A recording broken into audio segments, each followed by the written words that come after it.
दोस्तों, जैसा कि आप लोगों को पता है कि कुवैत गवर्नमेंट ने विजिट वीज़ा पर आने वाले लोगों को अपने विजिट वीज़ा को इकामा में तब्दील करने की परमिशन दे दी है।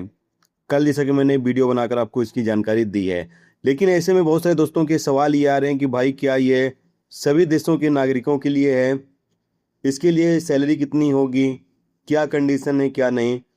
दोस्तों, आपको बता दें कि यहाँ पर किसी तरह की कोई भी कंडीशन हुकूमत की तरफ से नहीं रखी गई है।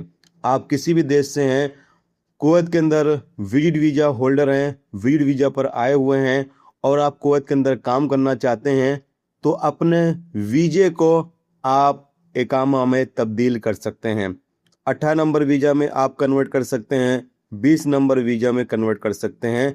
जबकि यहाँ पर बताया गया है कि अगर आप 20 नंबर यानी डोमेस्टिक वर्कर में अपने वीज़े को कन्वर्ट करते हैं, ट्रांसफ़र करते हैं, तो यहाँ पर कहा यह गया है कि जो 150 केडी फीस रखी गई है वो आपसे नहीं ली जाएगी।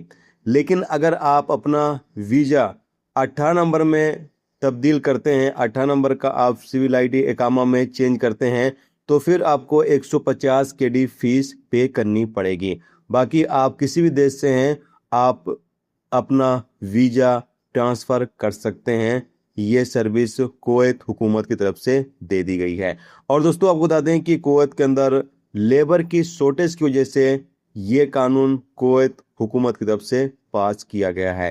तो जितने भी लोग कुवैत के अंदर विजिटर के तौर पर मौजूद हैं, उन लोगों के लिए अच्छा मौका है कि अगर आप कुवैत में काम करना चाहते हैं तो अपना वीज़ा जिस सेक्टर में चाहें उस सेक्टर में आप अपना वीज़ा ट्रांसफ़र कर सकते हैं, अपना वीड वीज़ा को इकामा में तब्दील कर सकते हैं।